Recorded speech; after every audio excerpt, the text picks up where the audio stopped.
Gaspard, Linky et compagnie, touche pas à mon compteur, l'émission du collectif du même nom.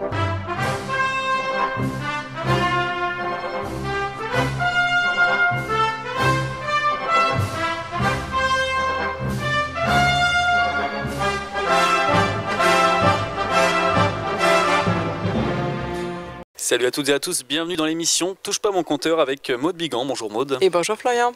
Aujourd'hui tu consacres cette émission à un sujet qui est très d'actualité. Tout à fait. Le coronavirus. Voilà, on avait enregistré la semaine dernière une émission pour passer cette semaine qui était à propos de monsieur Beljanski, le docteur Mirko Beljanski, qui avait inventé donc des produits naturels et très efficaces contre le cancer. On l'avait évoqué très rapidement, mais là on passera cette émission la semaine prochaine ou la semaine suivante parce qu'effectivement l'actualité nous rattrape et je voudrais faire une émission spéciale coronavirus parce que bon, j'ai la chance de parler anglais et du coup ça me donne accès à beaucoup d'informations que peut-être les francophones purs et durs, on va dire, ne pourraient pas avoir. Tu vas aider nos auditeurs à décrypter un peu les articles en anglais. Exactement, et voir des éléments qui peut-être ne leur parviennent pas en France et essayer de synthétiser un petit peu parce qu'il y a beaucoup d'incertitudes évidemment autour de ce sujet, mais il y a quelques éléments qui se dégagent complètement comme des certitudes et je voudrais les mettre en avant. Donc principalement de ce qui se passe en interne en Chine.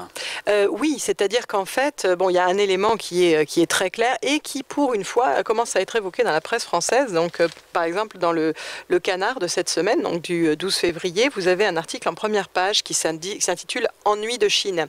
Et pour la première fois, enfin à ma connaissance, on commence en France à remettre sérieusement en doute les chiffres de mortalité, notamment donnés par les Chinois, ce qui me paraît à moi une évidence. Donc, je vais vous expliquer pourquoi. Alors, les derniers chiffres qui ont été donnés, on sait... Bien dernièrement, c'est à peu près 40 000 personnes touchées et 1000 morts. 1000 morts. Voilà. Alors en fait, on est très en deçà de la réalité. Je vais vous expliquer un petit peu pourquoi. Déjà, il y a une chose qu'il faut que vous compreniez bien, c'est que à l'heure où je vous parle, il y a 80 villes chinoises qui sont en quarantaine, c'est-à-dire incluant Pékin, incluant Shanghai, incluant Shenzhen, bien sûr Wuhan où a démarré l'épidémie, mais effectivement ça représente à peu près 400 millions de personnes. Donc vous avez 400 millions de personnes à qui on a dit restez chez vous, après les vacances entre guillemets du Nouvel An chinois, ne retournez pas travailler, dans une nation quand même qui depuis des décennies met une priorité absolue sur le développement économique, sur le travail justement de toute la nation, qui a atteint un niveau de développement, un poids au niveau mondial qui est maintenant crucial. Vous ne paralysez pas l'économie au complet, la production qui maintenant donc est d'ailleurs en chute libre. Vous avez vu qu'au niveau des exportations de la Chine, ça a énormément baissé. Tu le mentionnais tout à l'heure en off, on va dire, le prix du pétrole baisse forcément puisque on a maintenant des quantités en surnombre puisque la Chine ne les consomme plus, idem pour le cuivre. Chine étant un des premiers importateurs et consommateurs. Parce qu'ils sont devenus, on va dire, les manufacturiers du monde. Ce qui d'ailleurs va poser de graves problèmes quand même, quel que soit le devenir de ce virus ultérieurement dans d'autres pays. Pour la Chine, qui elle-même représente maintenant plus de 17% de l'économie mondiale, on va avoir des impacts terribles. Par exemple, je vous invite, si vous parlez un peu anglais, à voir cet article du Télégraphe qui en fait cite l'économiste Evans Pritchard. On parle des dangers autour de l'économie, si vous voulez, l'économie de la Chine qui représente 17%, alors qu'au moment du SRAS, vous savez, en 2003, où il y avait aussi une épidémie bien moindre que celle-là, évidemment, elle ne représentait que 4,5% du PIB mondial, mais elle était déjà quand même assez importante. Mais maintenant, on ne peut pas vraiment penser que quand il va y avoir un impact, si vous voulez, sur la Chine, il ne va pas y avoir d'impact sur le reste du monde au niveau économique. Voilà. Donc lui, il dit, de nos jours, on ne peut plus fermer la Chine longtemps sans fermer le monde. Parce que les produits chinois rentrent dans énormément de chaînes de process, si tu veux, de nos propres pays, et qui font que tu vas avoir des produits qui manquent et qui vont empêcher la poursuite et la finalisation l'automatisation de la fabrication d'un certain nombre de choses. Et on parle d'une quarantaine qui est de grande ampleur. C'est pas la plus grosse de l'histoire? Pour moi, oui, parce que 400 millions de personnes, d'ailleurs, ça ne marche pas, comme on va le voir. Hein. Alors, juste pour comparer, parce que quand je vous dis, ces chiffres sont évidemment forcément largement sous-estimés, puisqu'en Chine, on a cette priorité absolue sur l'économie, et là, on est en train de bloquer l'économie complètement, de mettre en péril le pays déjà, puisque bon, le monde peut-être sur d'autres plans, mais au moins le pays. Vous avez des personnes, des entreprises qui sous-traitaient en Chine, qui vont se tourner vers d'autres pays pour mettre leur sous-traitance ailleurs, si ça s'éternise un peu trop. Et vous avez évidemment une chute énorme de revenus. Vous avez même pour les emplois locaux, les emplois de services locaux, indépendamment de tous ceux qui fabriquent au niveau industriel pour l'exportation, vous avez évidemment des choses qui vont être tout à fait dramatiques pour l'économie locale. Donc ça ne peut pas durer longtemps, et en tout cas on ne se lance pas dans ce genre de choses pour 1000 morts. Je rappelle à titre de comparaison qu'en France il y a au moins 2000 morts par an de la grippe. Bon, c'est peut-être des gens qui étaient déjà fragilisés par autre chose, qui sont parfois évidemment âgés, qui vont avoir ça comme coup de grâce, on peut dire. Mais on enregistre aussi d'une certaine manière en disant c'est la grippe qui les a tués. Et comme je disais tout à l'heure, est-ce que c'est pas une procédure en cas de virus? Alors, juste ce que je veux dire, c'est que en France, si tu veux, on a 65 millions d'habitants à peu près, et donc 2000 morts par an de la grippe au minimum. Hein. En 2014-2015, on disait qu'il y avait 18 000 morts, donc tu vois, c'est quand même très variable. Mais c'est 2000 au minimum. La population chinoise, c'est 1,4 milliard d'habitants. Donc tu as déjà forcément à peu près, au moins 20 fois plus, si tu veux, de risque de cas de grippe, puisque bon, on est quand même à peu près au niveau de la même biologie, et donc ils doivent avoir au moins 40 000 morts par an de grippe. Et là, on ferait tout ça, on bloquerait toute l'économie, on mettrait le pays en péril, et vous allez voir qu'ils ont pris des mesures draconiennes pour 1000 morts. Soyons sérieux, quoi. Là, on est vraiment dans des choses qui sont ridicules. Je pense que les chiffres sont carrément faussés. Ça paraît évident, quoi. Évident. C'est d'ailleurs dit par beaucoup de monde par ailleurs. Hein. Donc voilà, je vous citerai différentes choses, mais là, je voudrais simplement en appeler à votre bon sens. Quand on parle de quarantaine, puisque tu me posais la question, ça veut dire que on demande aux gens de rester chez eux.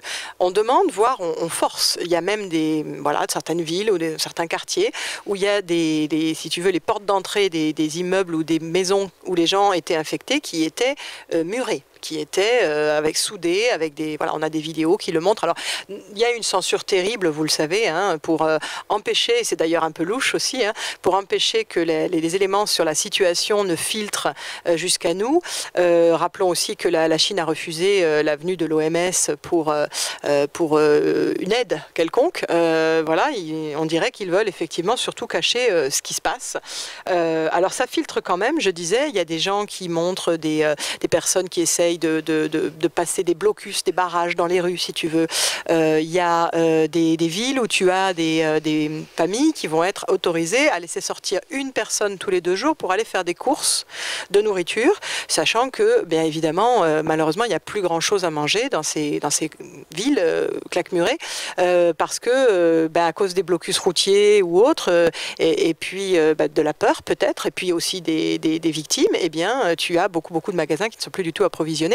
Donc, quand ça dure depuis 20 jours, par exemple, c'est très difficile de pouvoir survivre. D'ailleurs, c'est peut-être aussi en partie pour ça que nos pays font semblant, nos pays occidentaux font semblant de croire les chiffres donnés par la Chine, parce que si les personnes réalisent l'ampleur de la dangerosité de ce virus, alors il est dangereux pour les Asiatiques, on va voir qu'il est peut-être moins dangereux pour les Européens, à voir, à cause de spécificités génétiques.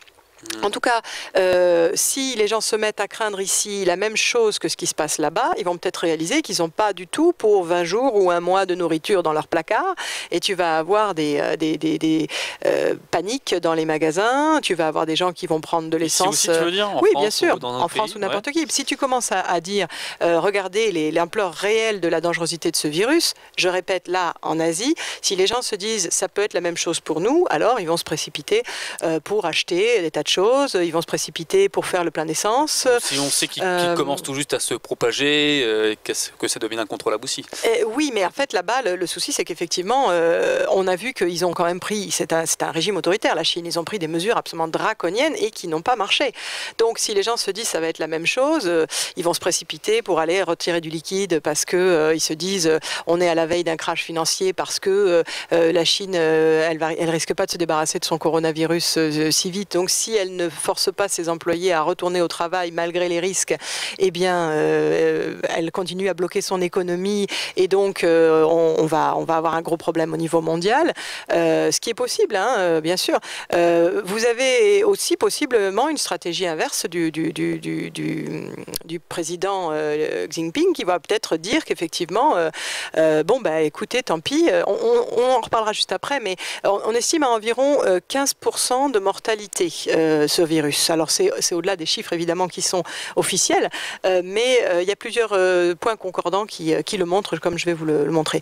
Effectivement, il pourrait au bout d'un moment choisir d'arrêter de bloquer le pays et de se dire bah, tant pis, on aura 15% de pertes, mais il faut qu'on continue à faire marcher les usines, il faut qu'on continue à faire marcher l'économie, sinon les gens vont tout simplement mourir de faim aussi, et puis il va commencer à y avoir une instabilité sociale. C'est d'ailleurs ce que souligne le président. Il y a des articles, si tu veux, dans la presse asiatique, comme le South China Morning Post par exemple, qui évoquent des choses où tu as le président qui dit que, attention, ça pourrait être dangereux pour la stabilité du pays, ce virus. Donc, on est vraiment dans un contrôle du narratif, mais on est dans quelque chose qui essaye d'être vraiment assez contrôlant, quoi, assez clair. Ouais, sûrement que la Chine veut montrer à tout prix qu'elle contrôle la situation. Oui, tout à fait. Tiens, vous avez un article, sur les chiffres aussi, un article que vous pouvez regarder, c'est Bloomberg, là. Hein, donc, ça s'appelle Xi Jinping, j'ai du mal à prononcer tout ça, warns virus may impact China's social stability, c'est ce que je vous disais, donc il avertit le président que ça pourrait impacter la stabilité sociale de la Chine. Et effectivement, dans cet article du 4 février, eh bien, il s'engage à arrêter l'épidémie et à atteindre les buts économiques de 2020. Donc, il essaie de rassurer tout le monde, quoi, les investisseurs, voilà. Donc, effectivement, il faut bien comprendre une chose, c'est que quand on a une situation comme ça, que on interdit aux gens de sortir, que l'on bloque l'économie, qu'on a des gens qui vont être affamés, on a des gens qui commencent à ruer dans les brancards à cause de la censure.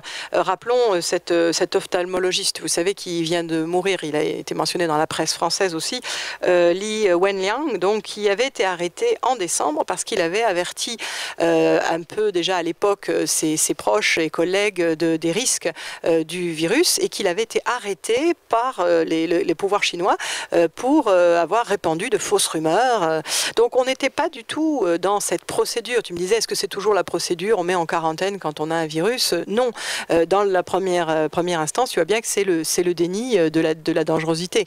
Et dans un deuxième temps, effectivement, à ce moment-là, quand on est rattrapé par la réalité, eh bien là, on met en place des espèces de mesures draconiennes. Alors, vous avez peut-être pas vu ces photos où on voit des gens carrément couchés dans la rue, ramassés par des vannes avec des personnes soignantes, personnels soignants, habillés de pied en cap, de combinaisons protectrices, de lunettes de sécurité.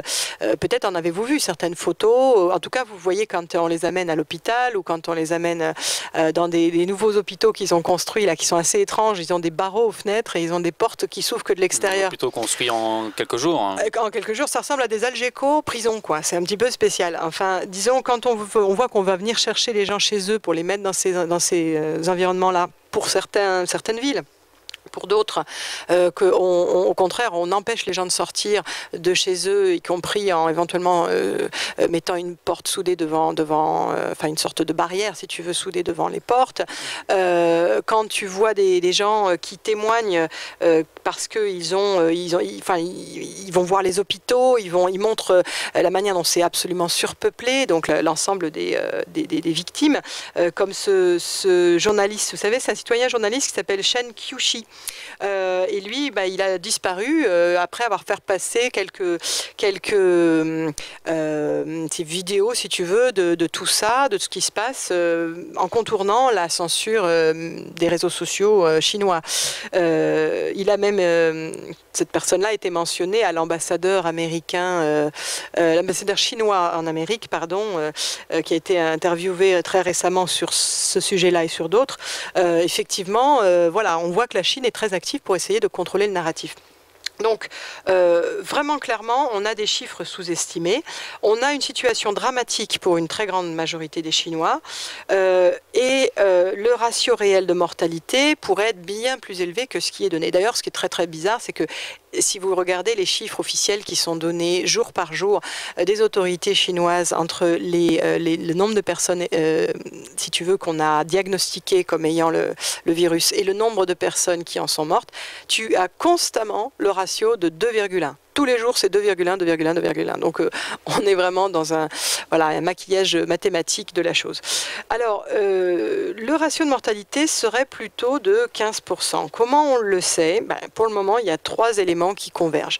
D'abord, il y a une étude donc parue dans le Lancet, une étude intitulée A Familial Cluster of Pneumonia Associated with the 2019 Novel Coronavirus Indicated Person-to-Person Transmission, a study of a family cluster. Donc ça, c'est une étude du Lancet qui donc indique qu'il y aurait un taux de mortalité de 15% et un taux d'infection de 83%. C'est-à-dire pour 100 personnes, si tu veux, tu en aurais 83% qui l'attraperaient et 15% qui mourraient. D'accord ? Parmi les 83%, tu vas avoir 15% qui vont mourir. Donc, ce n'est pas 15 personnes qui vont mourir, c'est 15% de 83. Ouais, ceux qui en meurent, je crois que c'est dû aussi à leurs problèmes cardiaques et tout ça. Alors, le souci, c'est qu'effectivement, aussi le... Voilà, alors il y a des rapports qui semblent montrer que ça s'attaque pas uniquement aux aspects respiratoires, mais également... Diabétique, diabète et tout ça. En fait, ça crée ils appellent ça en anglais multiple organ failure. C'est-à-dire que tu vas avoir des problèmes avec ton foie aussi, et les reins sont attaqués. Donc, tu vas avoir effectivement des gens qui vont potentiellement mourir ensuite en cascade de plein d'autres choses, mais ça paraît assez dramatique puisque tu as des gens qu'on voit carrément avec des vidéos ou des photos, on les voit tomber dans la rue quand ils ont eu la chance de sortir, ou tu vois à Hong Kong où c'est pas encore sous quarantaine, tu vois des gens dans la rue et crac, tu as des gens qui tombent, quoi, voilà, carrément, ou qui font leur marché et qui sont vus écrouler sur les étals du marché.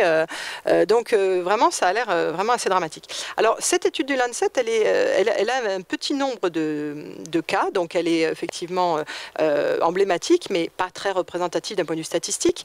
Il y a également une conférence qui a eu lieu, qui est intéressante en fait, cette conférence de presse qui émane du régime communiste quand même, donc qui justement est évoquée dans le South China Morning Post. Alors, elle se veut rassurante. C'est un article qui s'appelle Coronavirus Recovery Rates Promising Infectious Disease Expert Says. Le problème, c'est qu'effectivement, ça n'est pas tout à fait prometteur parce qu'on nous dit que 82% des cas sont bénins. Donc, pas de problème. Par contre, 18% des cas sont problématiques ou carrément critiques. Chez les problématiques, il y a 6% de taux de survie et chez les critiques, il y a 1% de taux de survie. 99% qui en meurent. Alors si on se dit qu'à peu près on a les 14% de personnes qui sont en état sérieux et 4% qui vont être dans un état critique, parmi ces 18% qui ne sont pas bénins, eh bien on retrouve, avec les taux de survie dont on vient de parler, on retrouve à peu près ce 15% de mortalité qu'on vient d'évoquer.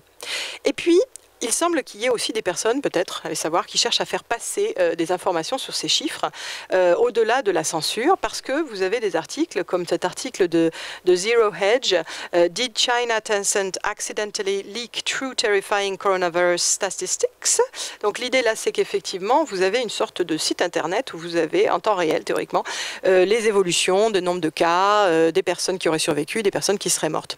Eh bien, figure-toi alors ça, c'est rapporté par on va dire Taïwan, les news taïwanaises, si tu veux, c'est Taiwan News, ça s'appelle, qui indique que à 3h30 du matin, heure de Taipei, on aurait vu apparaître, pour un temps assez bref, des chiffres différents. On aurait vu apparaître, à l'époque c'était 14 000 personnes atteintes et 304 morts, on aurait vu apparaître 154 000 personnes atteintes et 24 500 morts en gros, 24 589 morts. Donc ça c'est transitoire, mais effectivement ça pourrait être beaucoup plus proche de la réalité. Et puis tu as d'autres gens, par exemple, dans cet article dont je vous ai parlé, on y cite également le fait que des personnes auraient été victimes, si vous voulez, du coronavirus, mais les familles se plaindraient qu'il y ait une différence entre ce qu'on leur a dit et ce qui est marqué sur le certificat de décès, qui parle de pneumonie au lieu de parler du coronavirus, par exemple. On parle également de tests, de kits de tests qui ne sont plus du tout suffisants. Alors on parle d'un nombre de kits insuffisants, mais on parle aussi du fait qu'il serait pas assez efficace. Alors je vous invite à lire justement du South China Morning Post l'article Race to diagnose coronavirus patients constrained by shortage of reliable detection kits, qui veut dire que en fait seulement 30 à 40% des vrais cas seraient relevés dans ce cas-là. Et juste pour terminer, je sais qu'on a plus beaucoup de temps, je voulais vous dire qu'ils viennent juste de changer les règles. Ils ne prendront plus en compte les cas des personnes qui sont asymptomatiques, c'est-à-dire les gens qui sont porteurs mais qui n'ont pas l'air d'avoir de symptômes. Cela, on ne les comptera plus dans les cas exposés. Donc autant vous dire qu'on est en pleine manipulation. On verra la semaine prochaine pour le reste. Merci. À bientôt. Gaspard, Linky et compagnie, touche pas à mon compteur, l'émission du collectif du même nom.